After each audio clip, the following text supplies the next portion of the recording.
Please please. कोई बात नहीं, कोई बात नहीं। अरे नहीं, आदरणीय सभापति महोदय, मैं आपका बहुत धन्यवाद देना चाहता हूं कि बहुत ही महत्वपूर्ण और देश के लिए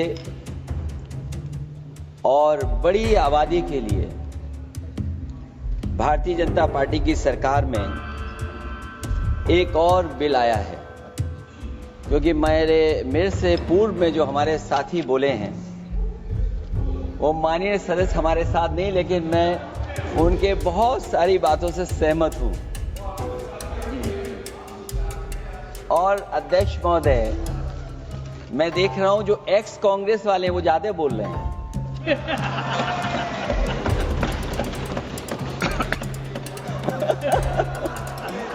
आदरणीय अध्यक्ष महोदय,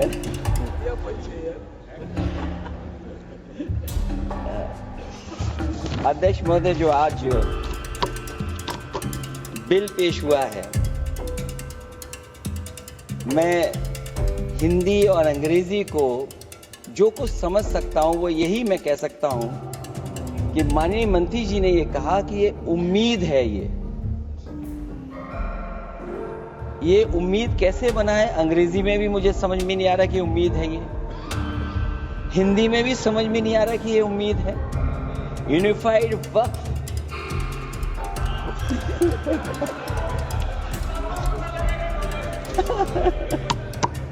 अध्यक्ष महोदय, यूनिफाइड वक्फ मैनेजमेंट, मैं अकेला काफी हूं। अध्यक्ष महोदय, ये अध्यक्ष महोदय, मैं समझ सकता हूं कि मैं वो बात छेड़ना नहीं चाहता था, लेकिन क्या करूं, मजबूरी है अब। अध्यक्ष महोदय, अभी माननीय सदस्य लोग ये कह रहे हैं कि हमारे सदस्य नहीं है यहां पर जो हमारे साथी हैं, लेकिन अध्यक्ष महोदय मैं ये कहना चाहता हूं, ये जो बिल लाया जा रहा है, भारतीय जनता पार्टी में एक मुकाबला चल रहा है। भारतीय जनता पार्टी के अंदर मुकाबला चल रहा है कि खराब हिंदू कौन बड़ा है। और ये बात अध्यक्ष महोदय मैं ऐसे ही नहीं कह रहा हूं। जो पार्टी ये कहती हो कि दुनिया की सबसे बड़ी पार्टी है, अध्यक्ष महोदय वो अपना राष्ट्रीय अध्यक्ष नहीं चुन पाए अभी तक।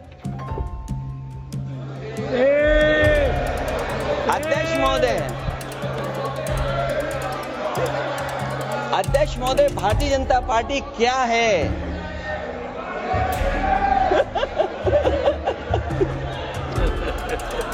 जी, मैं अखिलेश जी ने बहुत हंसते हंसते कहा है, इसको हंसते हंसते जवाब दें। इस सामने जितनी पार्टियां हैं उनका राष्ट्रीय अध्यक्ष उन 5 लोगों को ही चुनना है परिवार के। हमें माननीय अध्यक्ष जी करोड़ों सदस्यों में से 12-13 करोड़ सदस्य प्रक्रिया कर चुनना है तो देर लगती है, आपके यहां जरा भी देर नहीं लगेगी। मैं कह देता हूं अभी 25 साल तक आप अध्यक्ष हो जाओ, नहीं बदल सकता। अध्यक्ष महोदय, क्योंकि जो बात निकल के आई है वो मैं फिर आगे बढ़ा दूं। अध्यक्ष महोदय, जो बात सोशल मीडिया या और जगह गुपचुप हो रही है, कहीं ऐसा तो नहीं था कि अभी कुछ दिन पहले यात्रा जो हुई है वो कहीं 75 वर्ष की एक्सटेंशन वाली यात्रा तो नहीं थी? अध्यक्ष महोदय, ये जो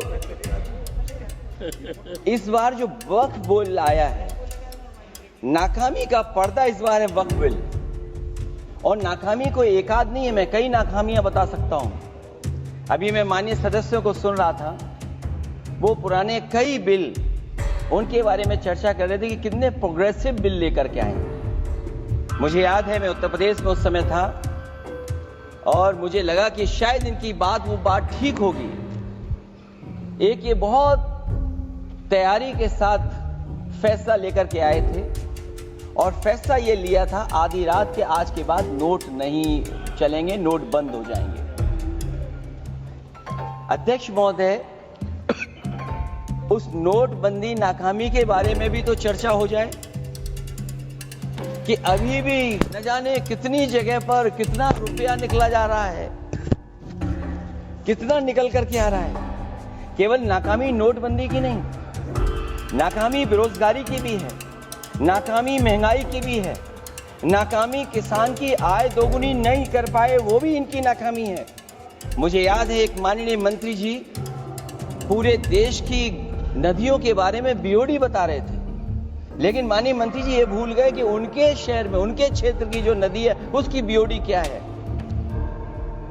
गंगा क्या साफ हो गई, यमुना क्या साफ हो गई, स्मार्ट सिटी क्या बन गई, क्या गोद लिए हुए गांव इन्होंने गोद से उतार दिए, उनकी क्या दुर्दशा है। इसलिए मैं कहना चाहता हूं ये नाकामी का पर्दा इस बार वक्फ बिल बना है। और सबसे बड़ी बात तो यह है कि जिसके लिए फैसला होना है उसकी बात को अहमियत न देना भी नाइंसाफी है। अध्यक्ष महोदय, नाकामी केवल यहां तक नहीं है। और भारतीय जनता पार्टी क्या है, मैं केवल एक पुरानी घटना याद करता हूं। एक बार फैजाबाद अयोध्या में एक कार्यक्रम था, उसमें बड़ी तैयारी की गई थी और तैयारी के साथ कलाकार मुंबई से बुलाए गए थे। हो सकता है वो सहमति दिल्ली से ना रही हो, केवल लखनऊ की सहमति से हो रहा हो कार्यक्रम। और जब कार्यक्रम की पूरी तैयारी हो गई, भगवान श्री राम बनकर के कोई आ गया, लक्ष्मण बनकर के कोई आ गया, मां सीता भी बनकर के कोई आ गया और भगवान हनुमान भी बनकर के कोई आ गया। लेकिन जब लखनऊ से वो हेलीकॉप्टर उड़ा और अयोध्या पहुंचा तो सब लोग थे, लेकिन उसमें हनुमान नहीं थे।